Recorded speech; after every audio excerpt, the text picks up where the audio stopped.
We'll be getting going here in just a minute, so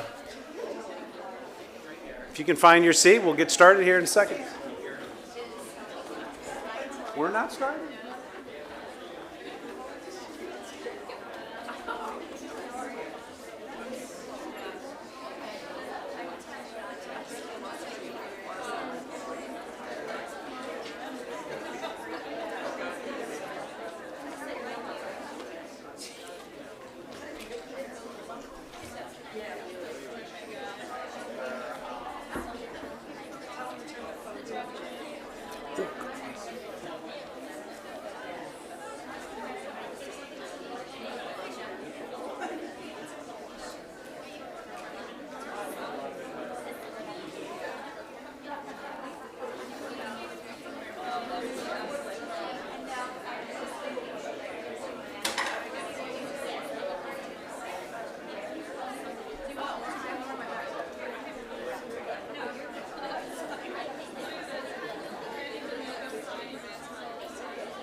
Sarah, are we ready? Good.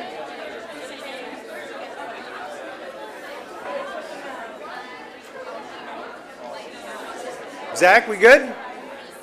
Okay.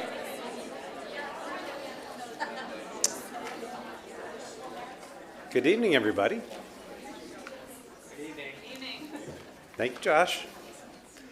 So before I begin, how about we turn our phones to vibrate or turn them off? That would be great. And courteous to our speakers this evening. It's good to see everybody on this, what a beautiful day. Walking campus, I saw students in some shorts. Saw everybody out on whatever chairs and tables were available on the quad. That is awesome to see, and it is a good sign. And we turn our clocks back, I believe, this weekend. Is that right? I mean, yes, spring forward, yes. That's great. It's going to be lighter. Our days are extended, which is a good thing. Well, it's good to have everybody here with us tonight, and hello to all of you out there who are watching us via live stream on our YouTube live stream feed. My name is Jim Troja. I'm Juniata's 12th president, and it is awesome to be with you here at this always inspiring event. My 13th, and we were talking at dinner, my very first Bailey I was watching in my kitchen in Ohio after I had been hired, but not yet on campus, and the prompt at that time was, what advice do you give the incoming president? And we were remarking this evening that I need to go back and look at those recommendations to see if I have upheld my end of the bargain. The Bailey, as you know, is Juniata's oldest academic tradition, named after former president judge of Huntington County, John M. Bailey. This tradition celebrates and lifts up the importance of civil discourse, critical thinking, and committing to be a citizen of the world. Values that have been part of this institution since its founding in 1876. This year marks 115 years of the Bailey, which is just remarkable. And part of this tradition is the antique loving cup over there, which holds the names of our previous winners. In addition to their name being added to that trophy, our winner tonight will take home a cool $1,000 for their efforts, second place $700, and third place $500. We have some unique traditions here at JC, and they are all great. But many of you may know that the Bailey may just be my favorite for reasons I had just shared earlier. It was my sort of introduction to this community 12 years ago. I am always in awe of our students. I walk out of this space feeling empowered, encouraged about our future. I'm often inspired and motivated to act, to be a better Juniatian, to be a better colleague, a better citizen, a better human being. And it emerges from all of you, our Bailey finalists. Thank you for your passion, your courage, your conviction, your wisdom, your interest in sharing your particular story with all of us. You know, I read an article not too long ago about how technology, including a wonderful thing called AI, challenges us to think a little bit differently, in different ways. And it made me think not just about what we do here at Juniata as a liberal arts college, but how we do it. And I love what this professor at Georgetown University, his name is Randy Bass, said about emerging technology. He said, and I quote, "As we look to the future, and as machines get better at being machines, the primary purpose of higher education must be helping humans be better at being human." I love that. Tonight is about being human. Tonight is about hearing different perspectives, about being challenged to think differently. And the beauty of the Bailey is that our students tonight are our teachers. And we all get to benefit from their wisdom and life experiences. So thank you for rising up and sharing your stories with all of us. All of this doesn't happen without the tremendous support of our faculty, particularly Dr. Lynn Cockett, Dr. Sarah Worley, Mr. i.e. Dr. Jared LeGroux out there. Jared, if you're watching, congratulations. Miss Mooney Ray Bozdemir and Dr. Rob Lazan. Please join me in thanking all of our faculty for their mentorship and support of this wonderful event.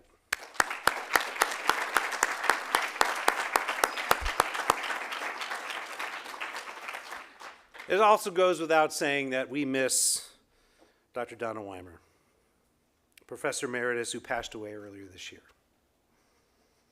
Sarah and I were sharing a moment over dinner. And it should be a celebration because she so loved this event. She loved this event. I mean, she worked hard leading up to it, but when she was in that chair watching her students, the beaming of pride was tremendous. She is watching us tonight, I have no doubt. And she's also telling me to shut the hell up so we can get this show on the road. I have no doubt about that either. So Donna, here we go. You ready, audience?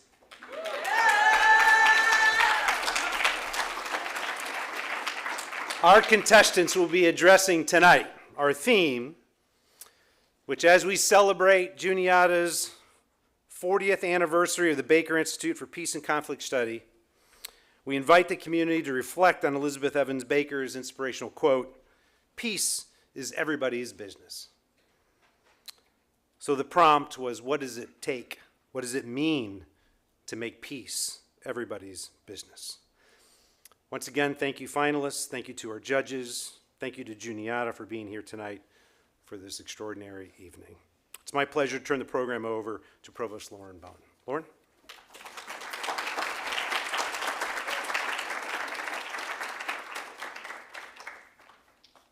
Well, good evening. Thank you.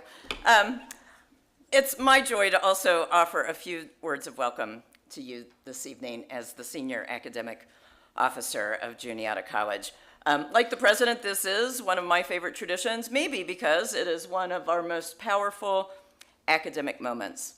For my part, I think it demonstrates quintessential Juniata values, those of curiosity, those of interdisciplinarity, and certainly a strong sense of community. This year's topic, as the president suggested, is especially apt for many reasons in this moment. There are things happening nationally and internationally just today that challenge us to think about the topic. So maybe that comes first, but certainly, as Jim also indicated, Donna Weimer's presence and commitment to this event was only part of her commitment, of course, to Juniata. Her commitment to the study of peace and conflict resolution is also noteworthy. And I can remember when I was a new provost, Donna, who chaired the search committee that brought me to this campus, sat me down and talked to me about what PAX was and what the Baker Institute meant to Juniata College. Her service to that board is significant. And as we honor and prepare to celebrate the 40th anniversary of the Baker Institute, I think it is especially powerful to demonstrate the history, the values, and the promise of Juniata. The Baker Institute does that exceptionally well. And so I also want to acknowledge those faculty who have worked across disciplinary lines collaboratively for 40 years to create something as remarkable and special as our Baker Institute. We have directors in our midst. I want to give recognition to Dr. Zia Hawk, who is the current director of the Baker Institute, and I want to pause and recognize all of those faculty who have contributed to all that the Baker Institute is on Juniata's campus. Please join me in thanking them.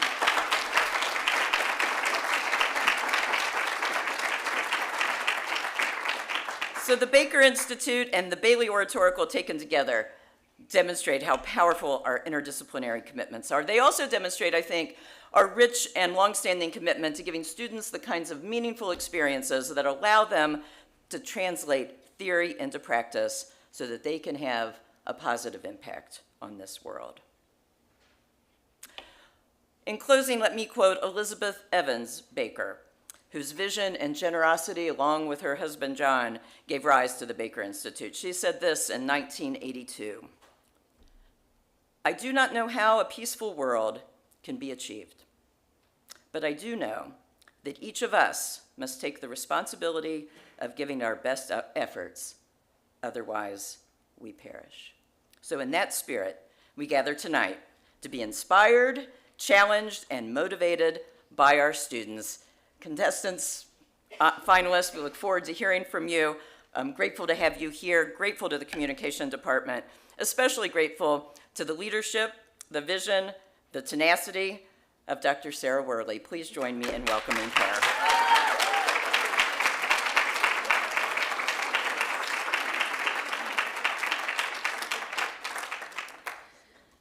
Thank you, Provost Bowen. Good evening. On behalf of the Communication Department, I extend a warm welcome to each and every one of you, both to those who are with us here in person as well as those viewing via the live stream. We are thrilled that you have chosen to join us for this evening's beloved Juniata tradition. Tonight, we all gather not just as spectators, but as witnesses to the power of eloquence and to the coming together of a community to lift up student voices. These are the reasons that our dear friend and colleague Donna Weimer loved this event so much. It was always her favorite night of the year, and I feel comfortable saying that if it weren't for her vision, none of us would be here tonight.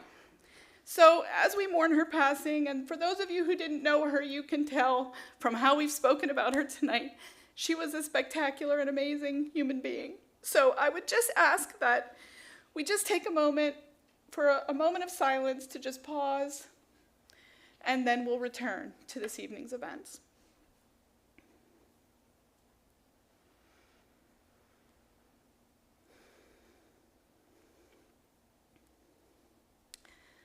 The Bailey Oratorical is more than just a contest. It is one of our oldest traditions, and more importantly, a platform for the exchange of ideas, a celebration of articulate minds, and a testament to the importance of free speech in shaping our shared futures. In a world that is constantly evolving, where ideas clash and opinions diverge, it is essential that we foster spaces like this. They don't happen by accident. Ones that embrace and champion the art of expression and allow us to revel in the power of words and stories and ideas. For the 2025 Bailey, we are thrilled to partner with our colleagues in the Peace and Conflict Studies program and to honor the 40th anniversary of the Baker Peace Institute. In this year's prompt, as you heard, students were asked to argue for their vision of what it means to make peace everybody's business. We had over 20 students who participated in the preliminary round from every discipline and department across campus. They courageously shared their responses to this prompt. Kudos to all who had the courage to participate in that day. 3 fantastic Juniata alumni volunteered 10 hours that Saturday, listening closely, deliberating carefully to select tonight's finalists. And I want to take a moment to thank them. I know I saw 2 of them here with us tonight. So please help me thank For their thoughtfulness and commitment, Allie Goulden, class of 2019, who's here, wave Allie. Alex Jones, class of 2020, and Nate Ulrich, who I also saw here tonight, class of 2019. I would also like to thank Jane and Guy Croyle, class of 95 and 72, who have always very generously supported the Bailey for many years, donating the engraved clock prizes for our award winners. We are very glad to have you with us this evening as well. And lastly, I would like to take a moment to acknowledge the very good work of the talented staff members here at Juniata who have helped to make tonight possible. It takes a small army of people to pull this off. Allie Sones, Zach Fultz, Adam Steele, the marketing team, the Staten Learning Commons Office of Digital Learning, who are producing tonight's live stream, and our fantastic facilities and catering crews. Your work is greatly appreciated. All right, so before we start the speeches, I need to make one more set of introductions. I do want to introduce tonight's judges. With us this evening, we have Bonnie Klein-Smeltzer. Smeltzer-Klein, I got that backwards. Okay, Klein-Smeltzer, I'm sorry, as soon as I said it, I was thinking I got it wrong. Bonnie is a pastor emerita at the University Baptiste and Brethren Church in State College, Pennsylvania, where she served for 20 years. In addition to serving UBBC congregations across the country, she's worked on refugee resettlement efforts. Her commitment to peace with justice has been a lifelong pursuit. Thank you, Bonnie, for volunteering your time this evening. Elle Kruglack, class of 2011, has over a decade of experience in the fields of peace building and development. In 2017, the Peace and Justice Studies Association named Elle their Next Generation Peacemaker in recognition of their work. They graduated with magna cum laude from Juniata and received an MA in Conflict Transformation from Georgetown University. Elle currently serves on the Baker Institute for Peace and Conflict Studies Advisory Board and came all the way from Wisconsin, so thank you very much. Last but not least, Josh Scacco, class of 2008. Josh is an associate professor in the Department of Communication at the University of South Florida and is the founding and current director of their Center for Sustainable Democracy. Before becoming a university professor and researcher, Josh worked in public relations at the state and federal levels and worked for a member of legislative leadership in the Pennsylvania House of Representatives, as well as a U.S. Senator. We are glad he came all the way from Florida to join us this evening, so thank you, Josh.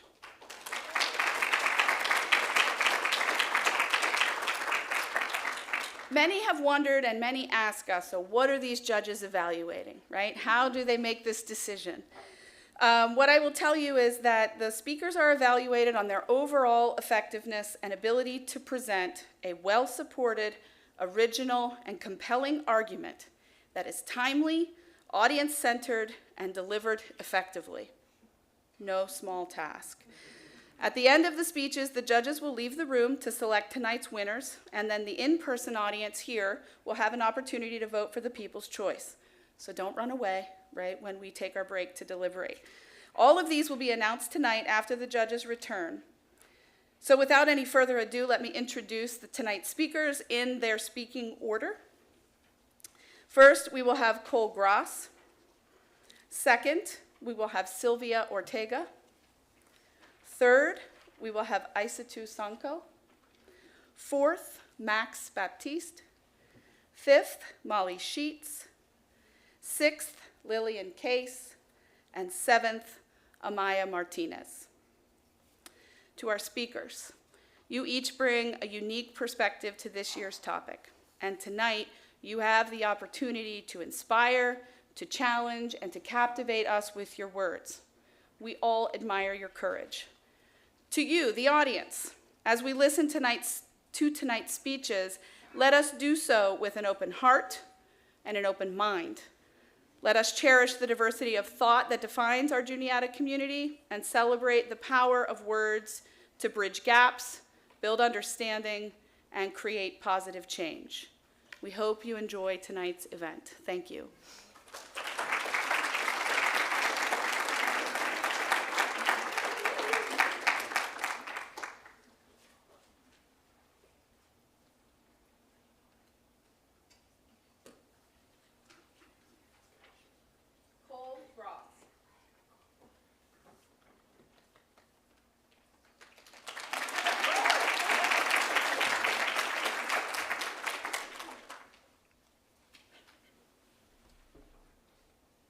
In order for me to write poetry that isn't political, I must listen to the birds.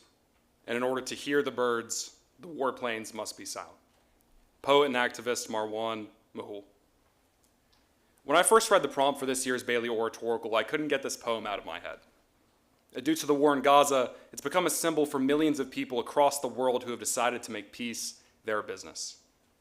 It's a powerful message about the external factors that keep people from peace, from focusing on the art and beauty in life that makes it worth living. Now, it might be a bit odd that as a student with the privilege of being here at Juniata College, that I would start with mentioning a conflict that I've never had to face. But I feel a responsibility to use this privilege to speak about something real. Empathy calls on us to understand not only our own experiences, but also the realities of those in circumstances that we can only imagine, whether that be in faraway wars overseas or in the social unrest that we face at home. With the way our world is now, it may feel like there's nothing that we can control. There's too many conflicts stemming from too many issues that we'll never be able to address, where we see so many people struggling and we have no idea how to fix it. It's easy to feel powerless. But what if we change the narrative? What if instead of just having empathy when it's too late and constantly playing catch up with conflict, we were proactive in addressing the root causes of the issues that we face? What if we as individuals could work from the ground up to build a more connected and peaceful society? If we want to make peace everyone's business, we have to use proactive empathy to end the root causes of significant conflict, including isolation and systemic inequality. Because peace cannot be your business when survival is your struggle. We can start by being proactive in our own lives. We live in an increasingly isolated world. In 2023, the US Surgeon General declared a national loneliness and social isolation epidemic. It's ironic when we think about all the technology we have now that should make us feel more connected. At a time when we can reach anyone, anywhere in an instant, too many of us feel unheard, unseen, and utterly alone. We hesitate to open up about our struggles, fearing judgment or the burden that we might place on others. But that silence can push us towards anything that promises even a fleeting sense of relief. Acting out, withdrawing, or turning to substances to cope. But when this pattern plays out over time, not just in individuals, but in entire communities, it deepens the cycle of isolation and division. And this cycle has a name: social disorganization theory, developed by researchers at the University of Chicago. Social disorganization believes that whether someone will turn to crime and conflict is not often about the individual or their own choices. It's about the environment and social dynamics that have shaped their lived experiences.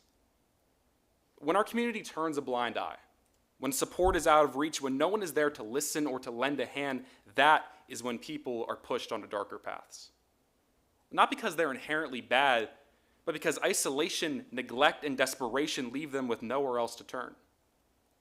Peace cannot be your business when survival is your struggle.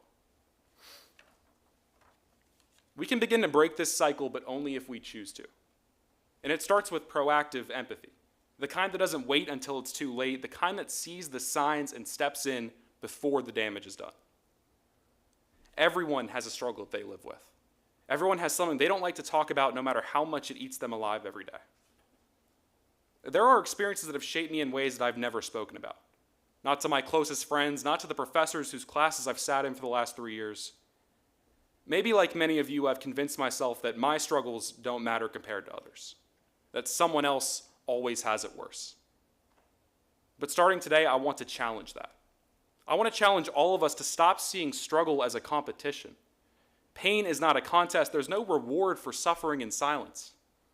You don't have to justify what hurts you, and you don't have to go through it alone. When we choose proactive empathy by listening, and I mean really listening to each other, we do more than offer comfort. We make peace possible in the most human way, by making people feel seen, valued, and supported. Listen to your friends, family, and community members when they're struggling. Give them the opportunity to open up and confide in a way that is comfortable for both of you. Countless studies have been done which proves that talking about our problems goes a long way to alleviate them. We can vent our frustrations, we can talk out solutions, and most importantly, we can know that somebody has our back. By making empathy a conscious choice, we can create a culture of connection, interrupt this cycle of isolation. And what if we applied that logic to the issues facing us as a society, including global conflicts and systemic inequalities? Take crime, for example. According to the latest polls from Pew Research Center, 6 in 10 Americans say that reducing crime should be a top priority. But for any change to be meaningful, we have to be proactive in identifying the root cause of the problem. So what are the causes of crime? It's not just isolation. Socialist organization theory also tells us that a person's material conditions, like scarcity and poverty, lead to an increase in crime and social unrest. If you're someone who can't look their children in the eye and tell them where their next meal is coming from, or how you'll keep a roof over their heads when the rent comes due next month, it doesn't seem so hard to justify anything to provide.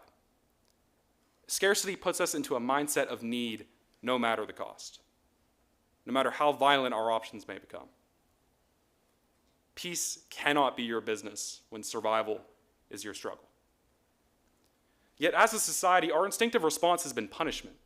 To arrest the single father who steals food for his child, to lock him behind the concrete walls and razor wire fence of the Huntington prison right down the road. To erase him from society for a decade and pretend that the problem has been solved. But what does that really accomplish? We don't break any cycles, we reinforce them.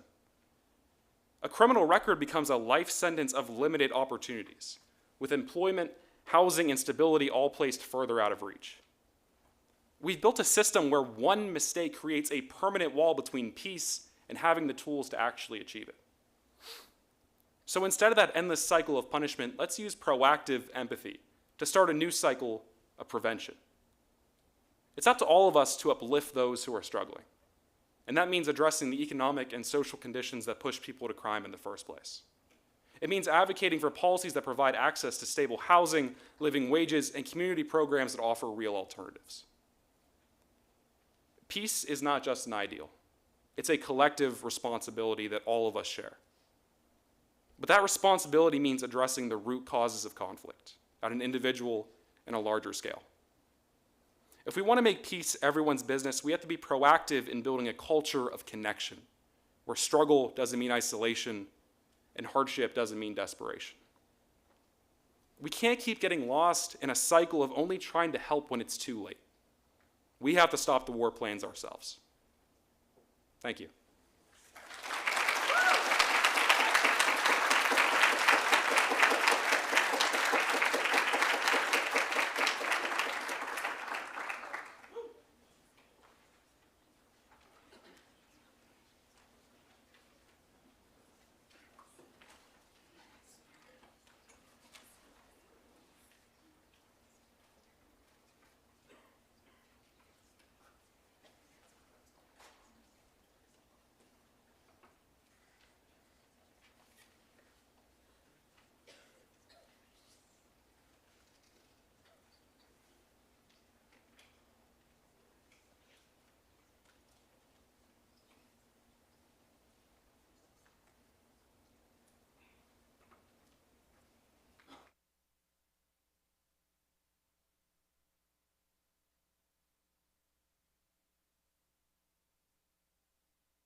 Have you ever been the person that people gravitate towards in tough moments?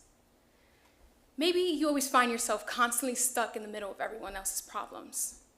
Or you're like me, the youngest of 6 siblings, trying to navigate the role of the therapist friend or the peacemaker. You can imagine my shock, being the youngest, considered spoiled that I know how to listen. But it was a reoccurring theme all throughout my childhood to now. Monet David, a clinician for KDH counseling, defines the term therapist friend as the one who knows as the sage advice giver, vessel of all things trauma, and overall emotional dumping ground. As a therapist friend, I have encountered an uncomfortable amount of conflict, but never peace. We commonly understand peace as freedom of disturbance, tranquility, and a state or period where there is no war or the war has ended. But the reality is far from that.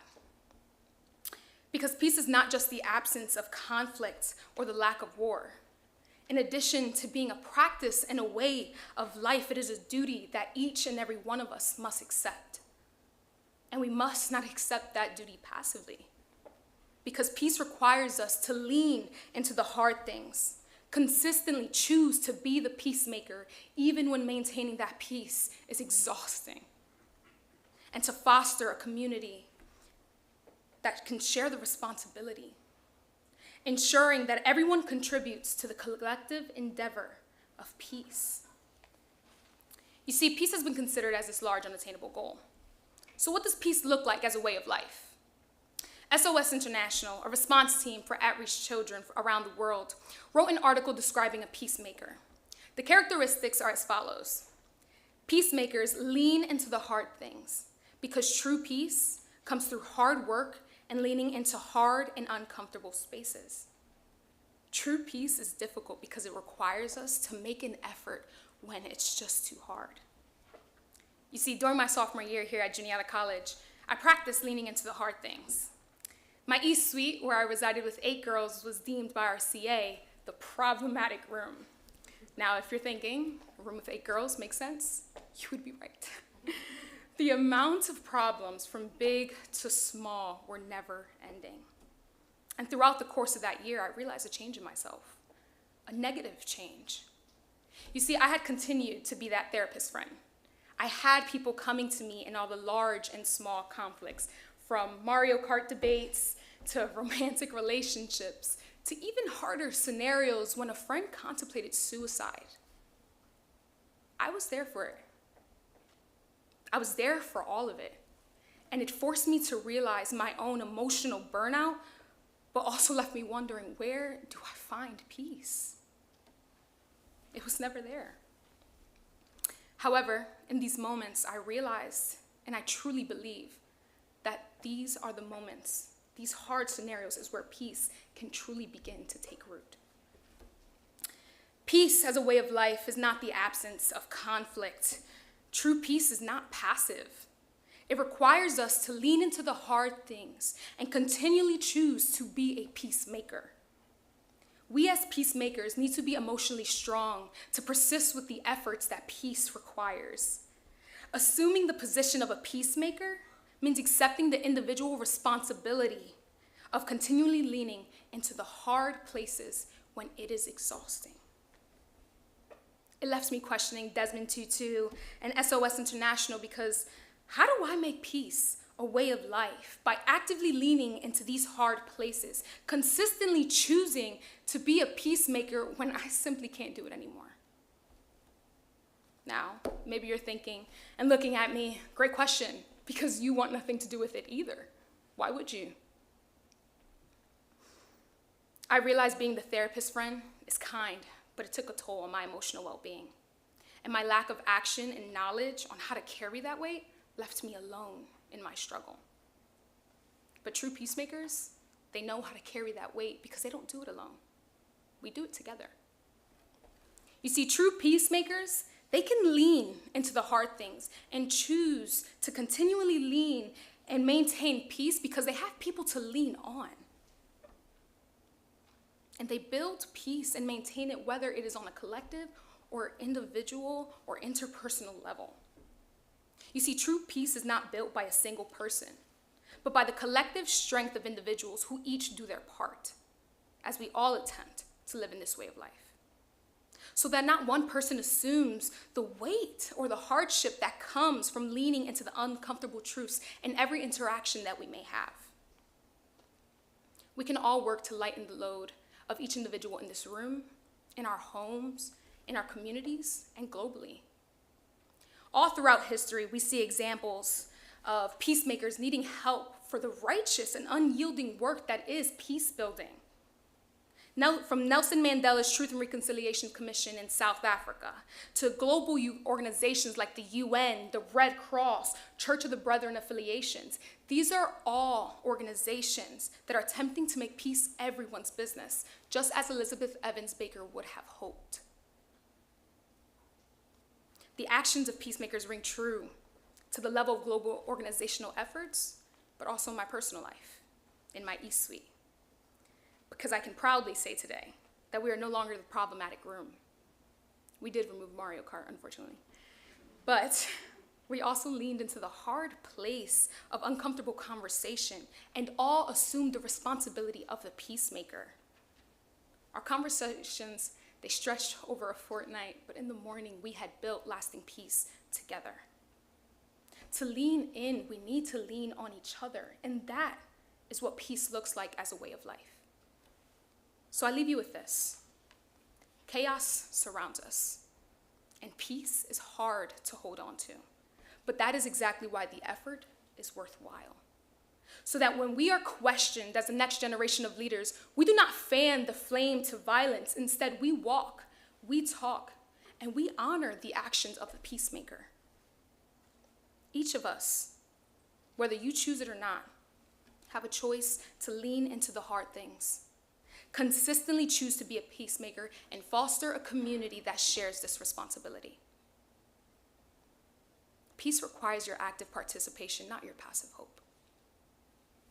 Ronald Reagan said in an address to the nation, "The future does not belong to the faint-hearted, it belongs to the brave."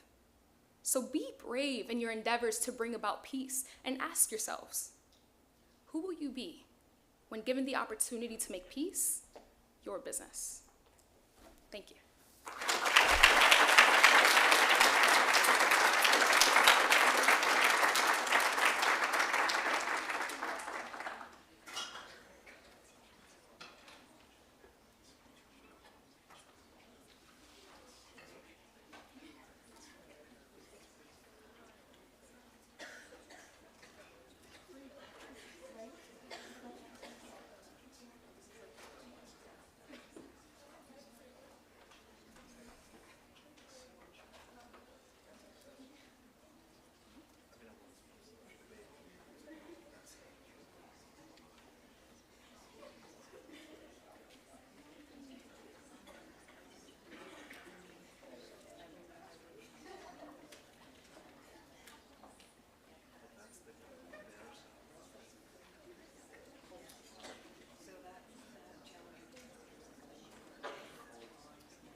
Isatou Sonko.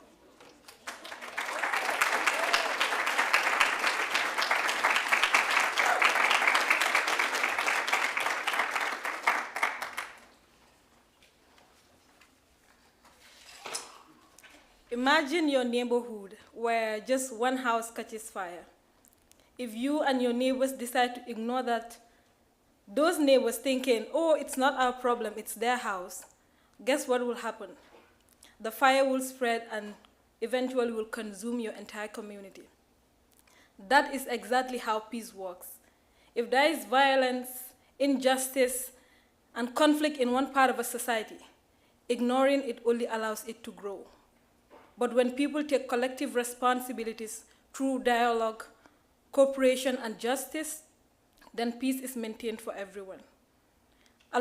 Before the speeches started, they were talking about Elizabeth Baker.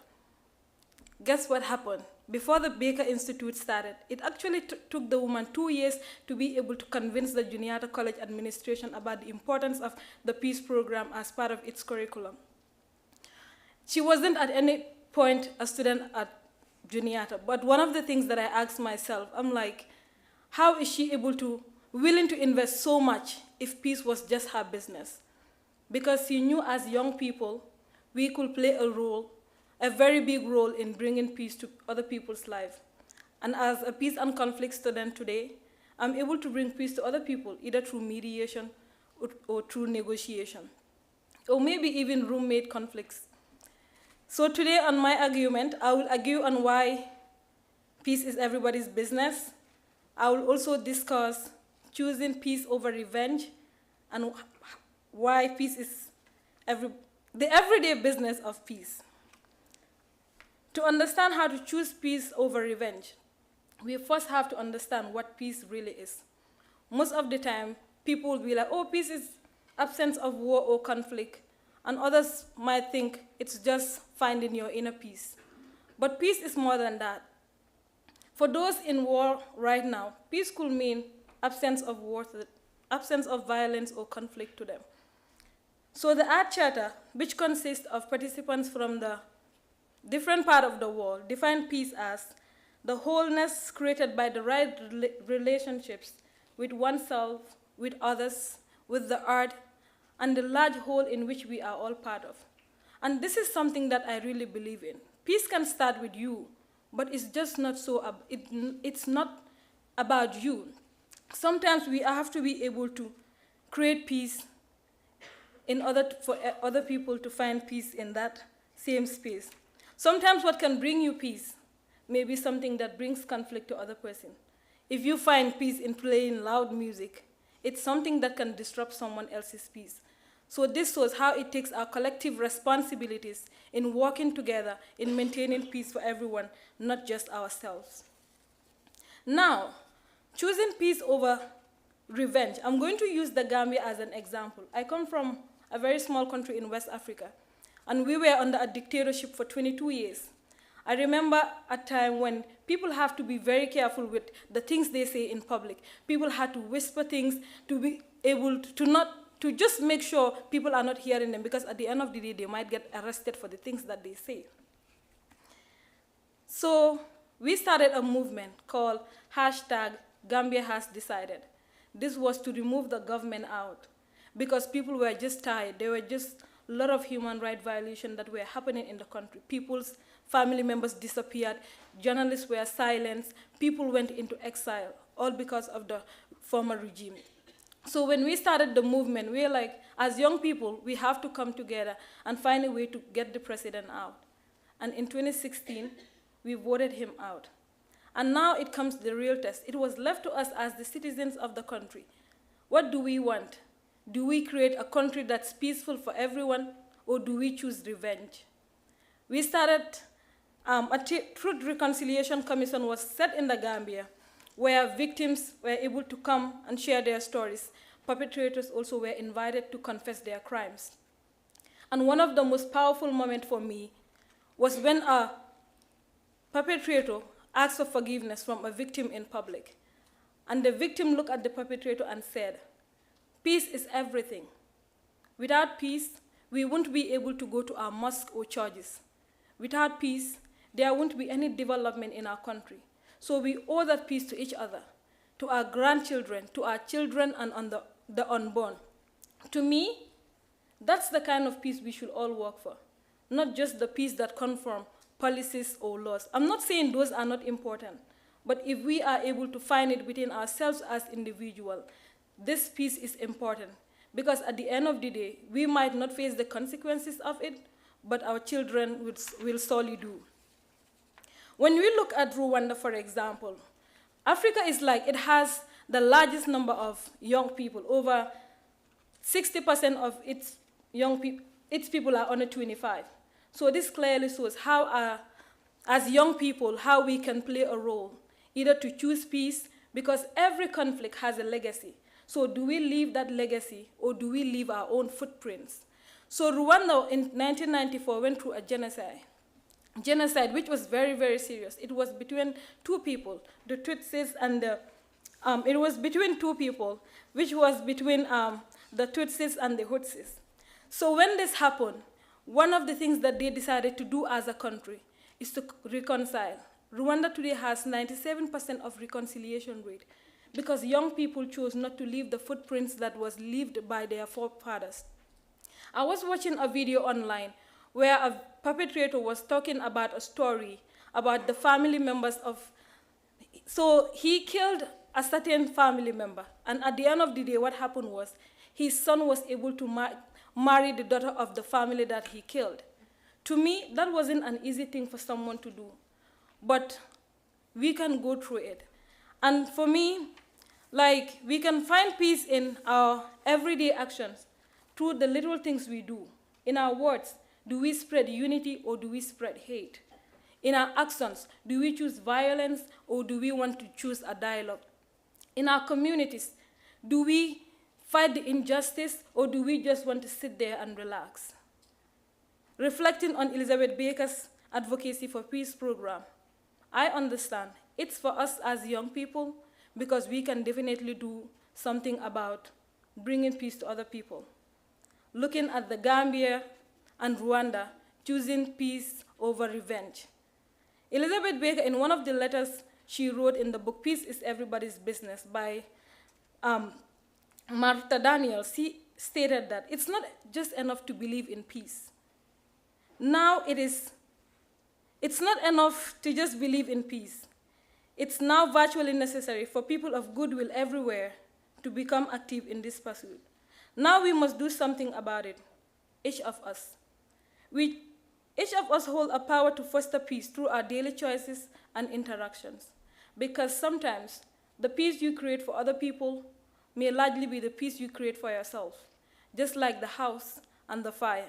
The family members, if they decide to save the people whose houses are on fire, they can get peace because their house will not be on fire. So if you leave this room today, will you choose peace over revenge? Will you empower young people to shape peace? Will you make peace your everyday business? What will you do for peace? Thank you.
Baptiste.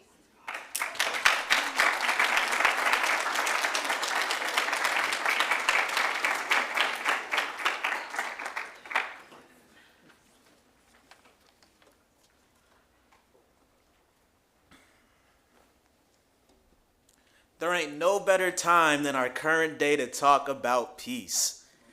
I can feel the tension in the room just for the topic at hand, but it's okay. I'm just here to speak my part. Honestly though, it's hard for me to imagine a world where there is peace without a group effort. Having peace where someone isn't contributing to it is an unrequited peace. It sounds like an oxymoron.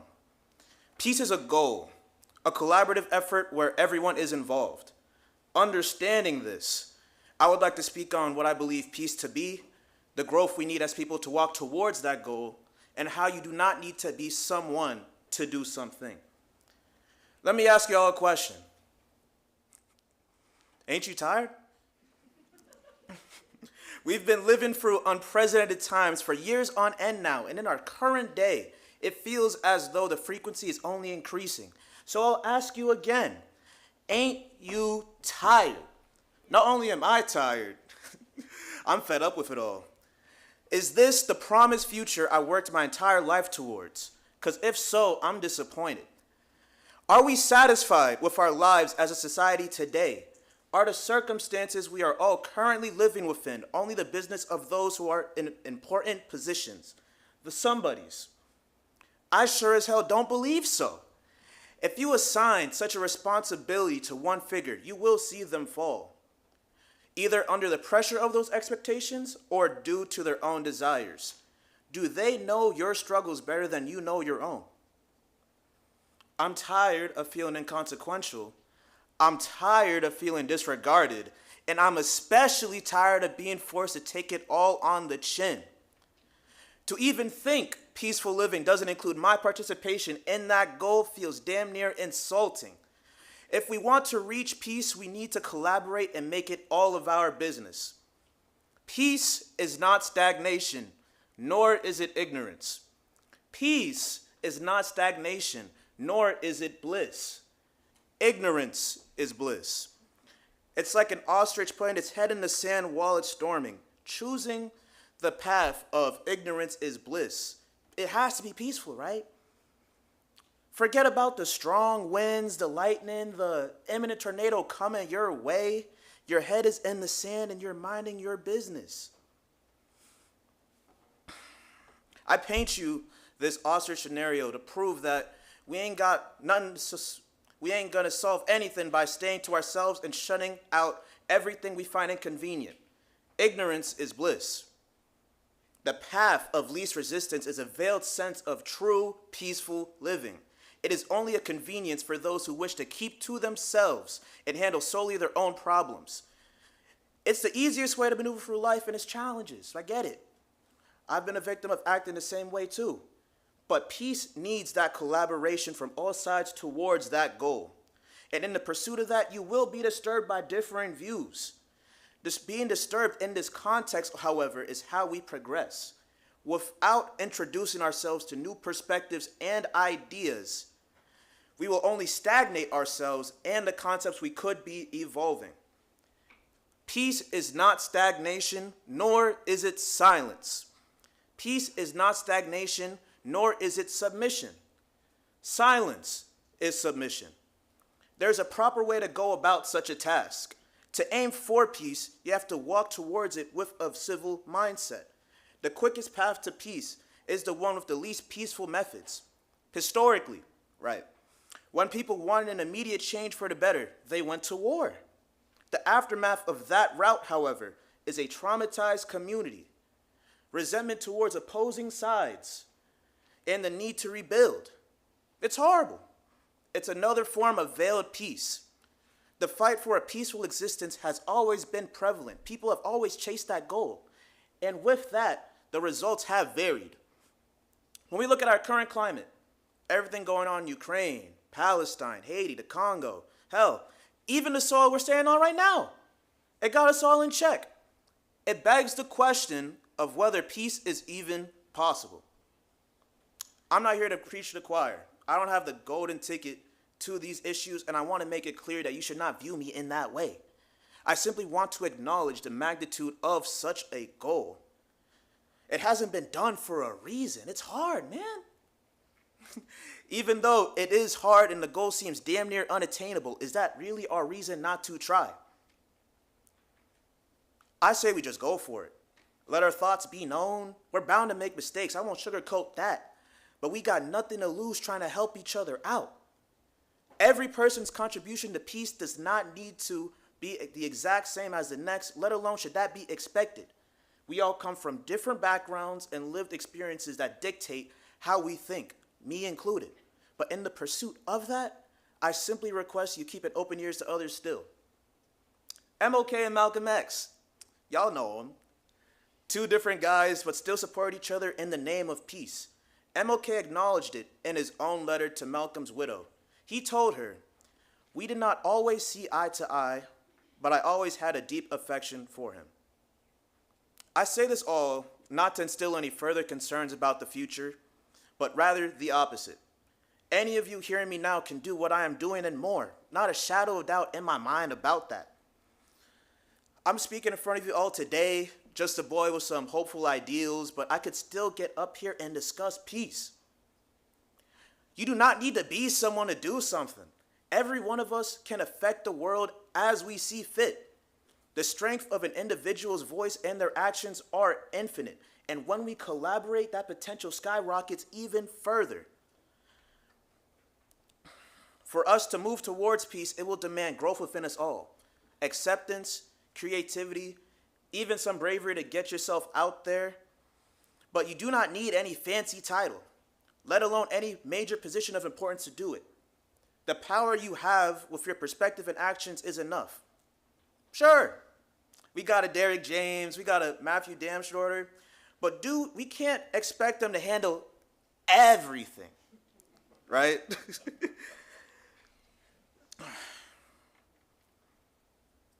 I ain't got the solutions, but I do want to start the dialogue.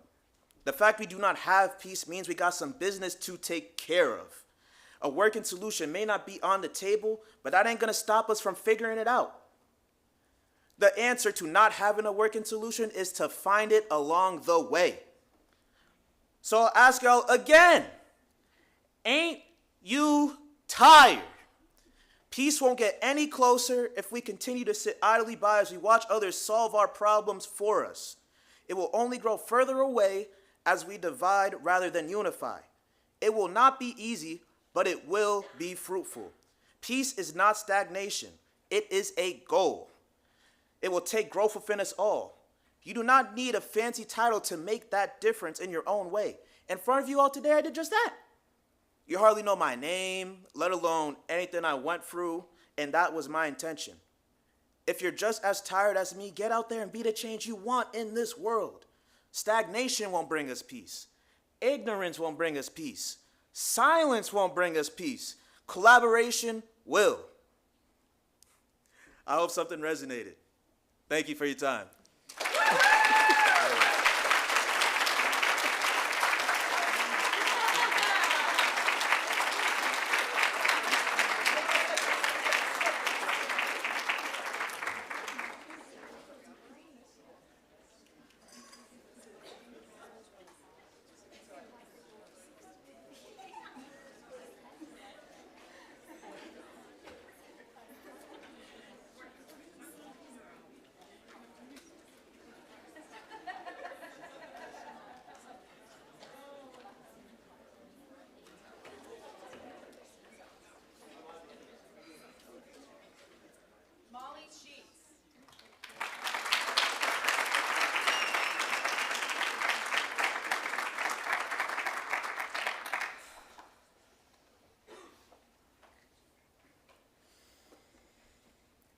Peace is the word of the powerful.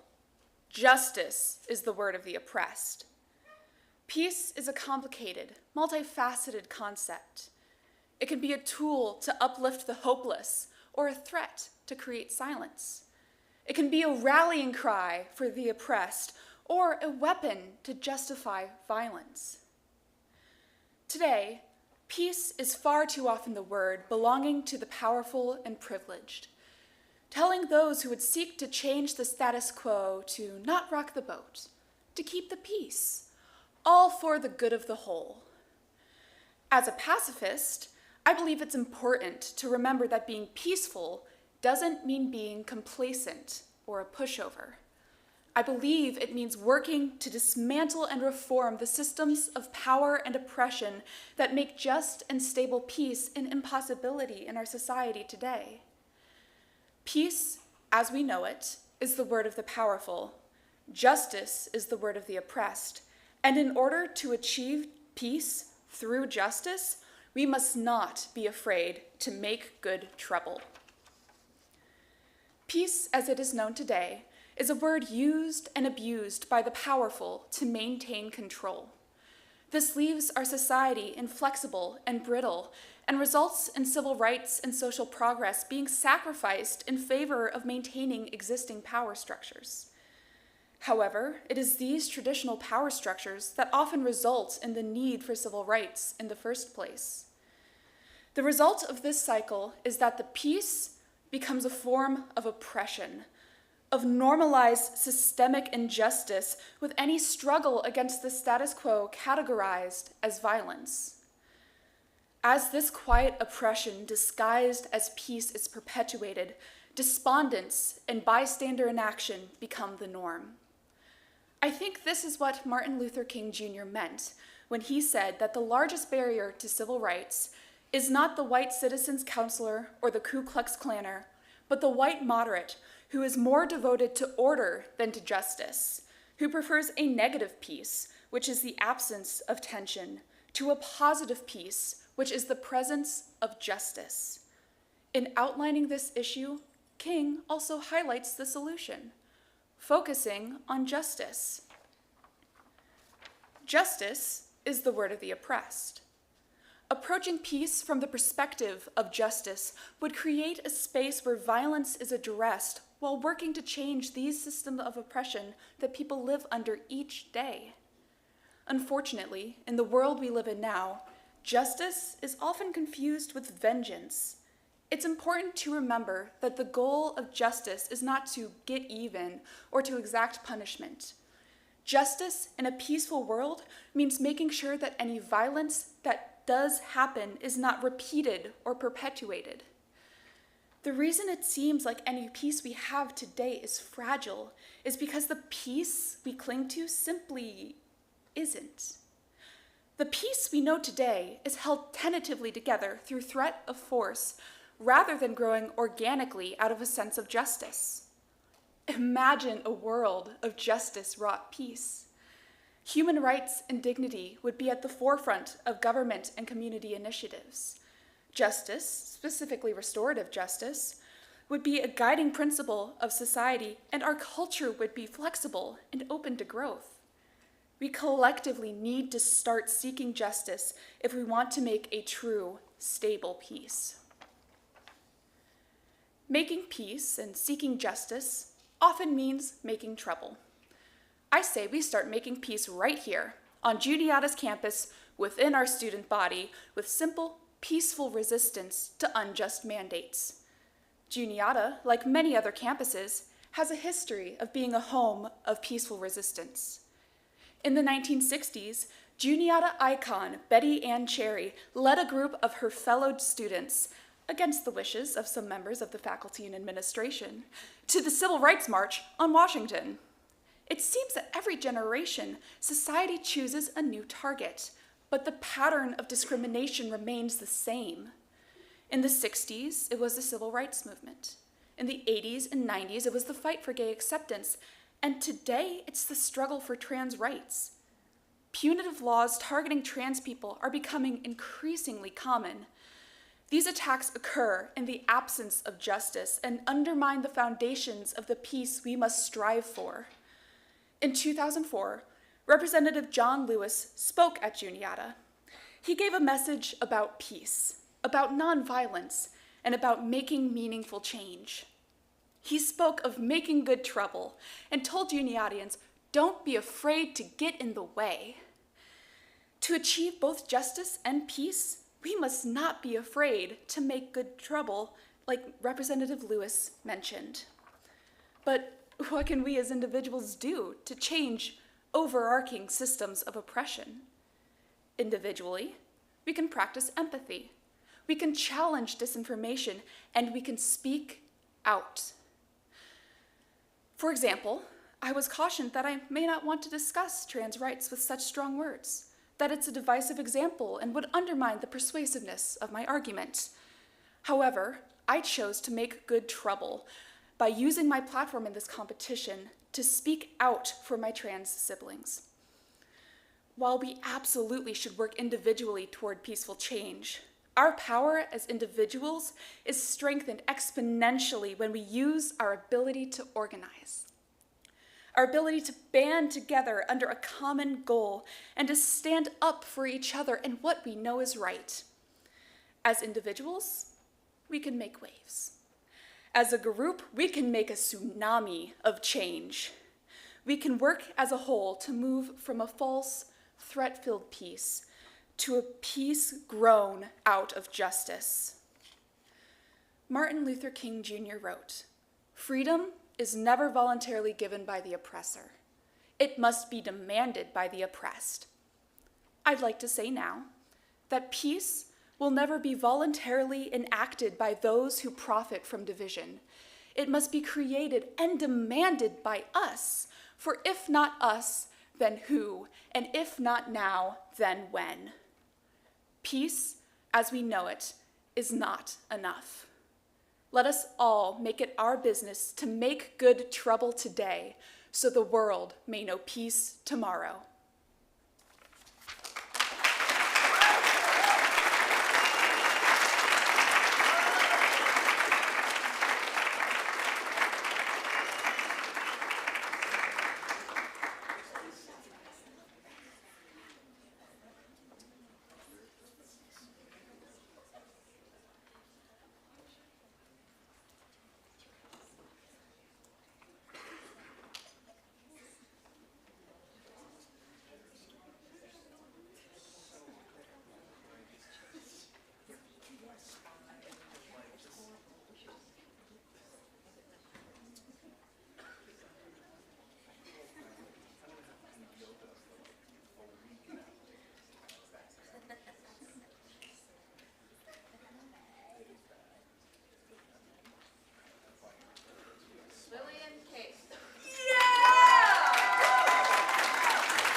I love you because you're different. I truly think I'm one of the luckiest people in the world when it comes to family.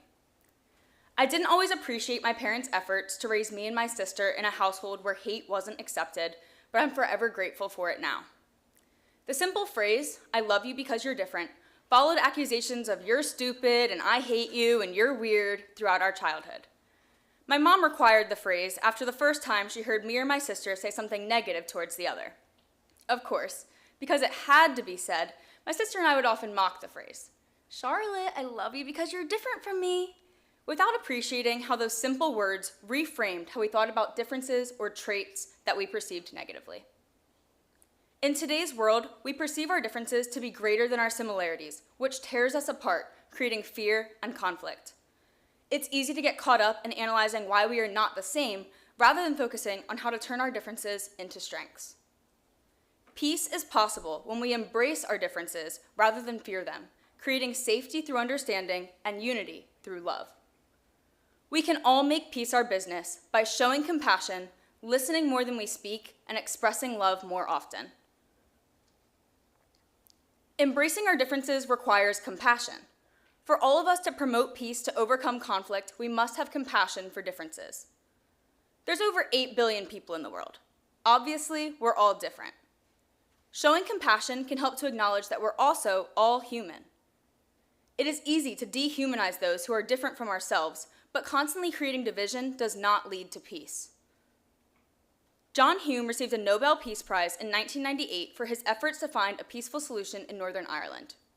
He claimed, difference is at the essence of humanity, and therefore respect for difference should be very, very normal and very common. But it is the first and deepest principle of real peace and real ending of conflict. Hume could be speaking about difference in Northern Ireland or here at Juniata. Difference is difference everywhere. I believe compassion is the ability to acknowledge the situation or suffering of another without having to have had the same experience. It is a skill that can be developed, and I urge you to exercise it more. It may be understanding that your professor actually does have a life outside of class and just wasn't able to get your grade back as quickly as you would have liked. Or maybe it's asking Sonia about her day as you walk into Baker instead of only allowing her to ask about yours. Or maybe it's standing up for a stranger who is battling something you are privileged enough to never have experienced. Or maybe it's in the workplace. A Harvard Business Review study found that people's brains respond more positively to leaders who show compassion. The smallest moments of compassion can lead to understanding, which is a step towards peace. Embracing our differences requires listening. To promote peace to overcome conflict, we must also learn to truly listen. Differences are not only physical, but emotional and psychological too. As someone who likes to talk and doesn't like to be wrong, I'll be the first to admit that it can be hard to remember that sometimes the best thing to do is just shut up and listen. How many times have you been in a heated argument with a friend, roommate, significant other, and it feels as though you'll never get them to understand what you're saying?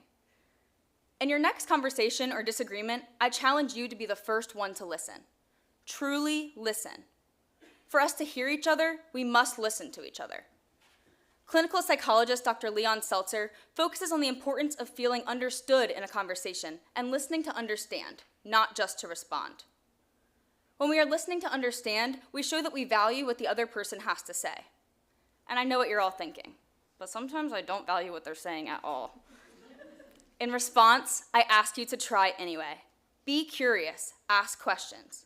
It is our responsibility to recognize differences in a conflict and remove the fear of not having a safe place to be heard. Conflict happens when we fear the other. It is scary to say how you feel or to not know the reaction you may receive from the opposite party. If you're anything like me, it's also scary to feel as though you may lose the argument.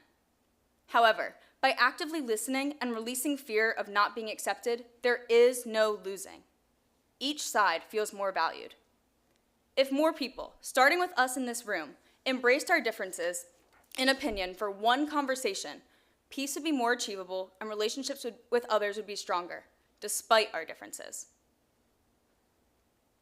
Embracing our differences is expressing love. Showing compassion and listening to each other creates a place of safety for peace to blossom.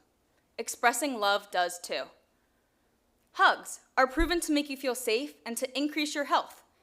Family therapist Virginia Satir claims that we need 4 hugs a day for survival, 8 for maintenance, and 12 for growth. In the United States, our culture encourages solitary, busy lives with little time or expectation of physical touch. We can change that. The Global Peace Index identifies 2 types of peace, negative and positive. Negative peace is defined as the absence of violence or the fear of violence in society. Positive peace focuses on the attitudes, institutions, and structures that sustain peace within a society. Expressions of love, like physical touch, smiles on the street, and kind words, contribute to both negative and positive peace by creating a safe atmosphere where fear of violence is absent and our attitudes sustain love. Even something as simple as hearing "I love you," or "I'm here for you," or "you matter to me" is shown to reduce stress levels. Conversations matter. Over winter break, we lost Donna Weimer, our beloved professor of communication at Juniata, and one of my favorite conversationalists. Donna was one of the best people at expressing her appreciation for those around her, no matter who they were, how they treated her, or what was happening in her life behind the scenes. I loved Donna because she was different. She saw the world in ways I'd never considered and challenged everything said with a smile. Every one of us can take a lesson from Donna, in addition to all of the lessons we've learned in class. Many of us in here can imagine the warmth of her hug, but imagine how much more at peace our world would be if we were able to overcome our fears of being weird or stupid or different and shower the world with words of affirmation and gestures of acceptance, saying "I love you" and giving a hug. Something that is different about me is that I have an unusual middle name. My middle name is Irene. It's spelled E-I-R-E-N-E after the Greek goddess of peace. In a lot of ways, I wish I was more like Irene. I wish that peace came to me naturally and I could reduce the amount of conflict in the world. Unfortunately, Irene is only my middle name and I'm not an immortal goddess. I still have to work at making peace my business. But by showing compassion, listening more than we speak, and not being scared to express our love for others, we can all be more like Irene. I love each and every person in this room because you are different. Because you're not the same as the person next to you or behind you or even the person you were 5 years ago.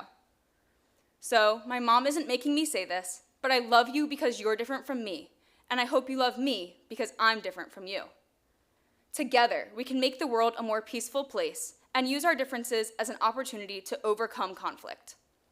I challenge you, the next time you think someone is weird or their ideas are stupid, to envision yourself saying to them, "I love you because you're different," and to embrace the difference rather than fear it, creating safety through understanding and unity through love.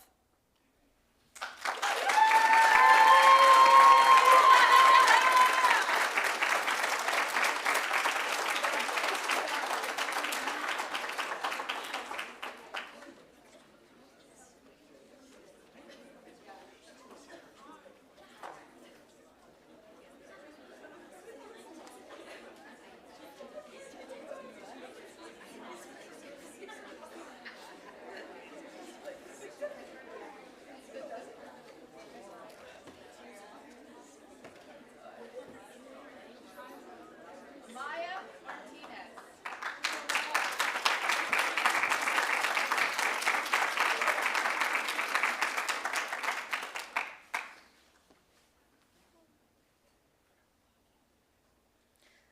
That morning, the rain fell heavily, draping the world in a cloak of gray. Looking back, I can't help but to wonder if the bleak atmosphere was the universe's way of issuing a quiet warning. If only we had been attuned to the signs it was desperately trying to convey. After a long workday, Dante Williams got off the number 13 New Jersey Transit bus. Hungry. He decided to stop at a corner store near his bus stop, but never entered. A car drove by, and gunshots rang out. He was shot twice, once in his neck and once in the back of his head. He collapsed on the ground in front of the store. Bleeding in a murky puddle, he struggled to breathe. but no one came to help. People simply ignored him. The quote, "Nothing will bring you greater peace than minding your own business," highlights the significance of prioritizing one's own life and responsibilities instead of interfering in the affairs of others. You all have probably heard some similar advice from your parents, relatives, or teachers. As a curious child, I often found myself drawn to adult conversations. I can still remember how difficult it was whenever my grandmother would remind me to stay out of grown folks' business. Now, as a young adult, I resonate with this perspective regarding minor conflicts. I believe that it is important for us to avoid unnecessary situations in order to prioritize our mental well-being. However, deciding whether to act or to remain inactive when witnessing situations like Dante's can be tough. When someone's safety is threatened, it's natural to feel alarmed or to hesitate to intervene out of fear for our own safety. However, the bystander effect, a phenomenon studied since 1968, shows that people are just less likely to help when others are present. Yet, in these critical moments, I argue that the principle of minding our own business should take a back seat to our moral and ethical duty to assist those in need. It is every individual's responsibility to make that choice, and doing so could save a life or significantly impact someone's well-being. We must embrace the wisdom of Elizabeth Baker when she says, "Peace is everybody's business," as we strive to build nurturing and compassionate communities. That is the only way for us to achieve long-lasting social peace. I dedicate this speech to my cousin, Dante, whose journey has shown me the true meaning of strength and perseverance. It's nothing short of a miracle that Dante survived that shooting, considering the inaction of those who stood by, which resulted in an alarming delay in response time from emergency services. My family and I are relieved to know that he is with us today, but it is extremely heartbreaking to acknowledge that his life has forever changed as he now faces the challenges of being paralyzed from the waist down. The decision of bystanders to remain inactive during this tragic event was a pivotal moment for us. It highlighted the stark absence of support within our community during times of crisis, which had fueled the ongoing violence plaguing our neighborhood. This disregard deeply eroded our faith in humanity and undermined our capacity to coexist peacefully. We felt betrayed, and it was hard to not take it personally. This neighborhood had been our family's home for years, where connections ran deep and everyone knew one another. So it was difficult to understand why no one stepped in to help. This experience led us to grapple with feelings of frustration, making us consider the justifications for not extending a helping hand to others. In our anger and disappointment, we chose avoidance and passivity. But after learning about a similar event, the tragic death of 15-year-old Lisandro Jr. Guzman Feliz, who was fatally attacked by gang members in the Bronx while attempting to seek refuge behind the countertop of a corner store, where those nearby made no attempt to help, I then understood that the lack of willingness from bystanders to help Dante wasn't personal. We must confront the reality of the bystander effect. It's a global issue. Some truly believe that taking a passive approach in the face of violence is the best way to safeguard their personal peace. However, this diffusion of responsibility ultimately harms us all. Direct violence is often misperceived as the primary obstacle in achieving societal peace. But what lies at the heart of this issue is the profound lack of compassion within our communities. If this indifference persists, we will remain trapped in a never-ending cycle of social unrest, far from the peace we urgently seek. So, how? How can we ensure that we effectively combat violence while also prioritizing our safety and promoting social peace? The answer lies within a collective commitment from everyone to take action. When lives are at risk, intervention is the critical factor between survival and tragedy. Research indicates that immediate actions such as calling 911 for assistance or administering CPR can significantly enhance the survival rates of individuals facing life-threatening situations. These simple yet vital responses can be pivotal. Think about how you've reacted in the past. Now consider what you'll do in the future. I understand that it is a difficult decision to make. But this isn't just grown folks' business. Peace is everybody's business. And right now is your time to make a choice. Will you choose action or inaction? Will you choose to stand by or stand up? Would you have helped Dante Williams? Thank you.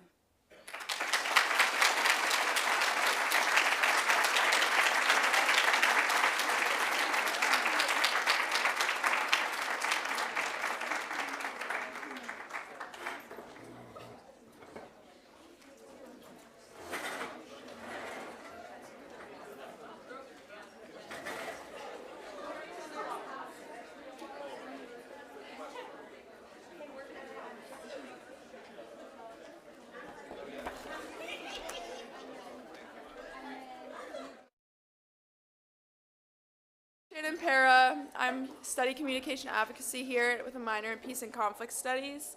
I would like to invite everyone here who are in the room to participate in selecting tonight's People Choice Award winner. This award highlights the competitor who resonates the most with the audience, regardless of the technical scoring criteria that is used by the judges. The winner will receive $100. You can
Okay, let's have everybody be seated so we can announce the winners this evening. I'm going to have Shannon Parra come up on behalf of the students and the People's Choice Award. She will share the winner of that.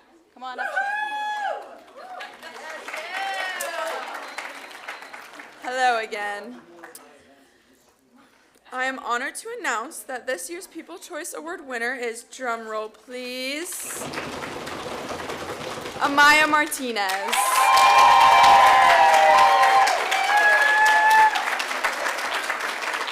don't have a gift for you.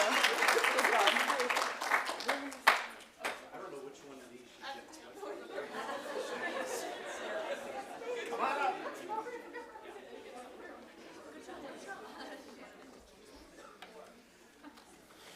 One more round of applause for Amaya Martinez.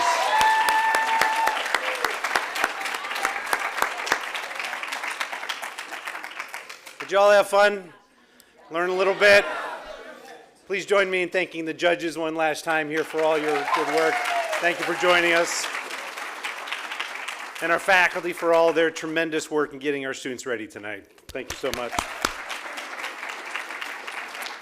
All right, once again, inspirational to say the least. Thank you for all of your words, your stories, and your courage for preparing everything tonight. Thank you so much. So, drum roll please for third place. Molly Sheets.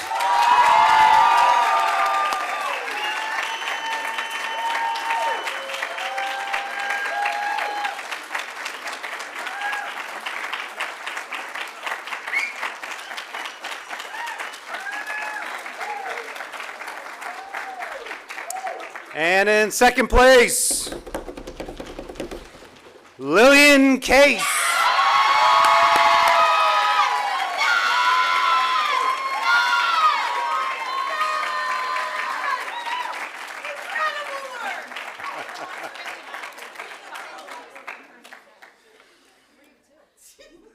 And our winner of the 2025 Bailey is Amaya Martinez.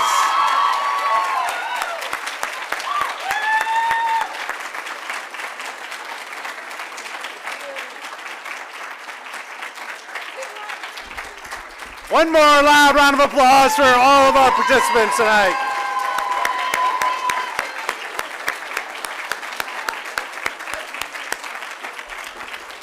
Thank you for joining us. Enjoy the rest of your evening. And we will see you next year. Sarah, anything else? Don't leave, finalists. Yeah, finalists, stay here. Thank you so much for joining us. Appreciate it. Have a great night.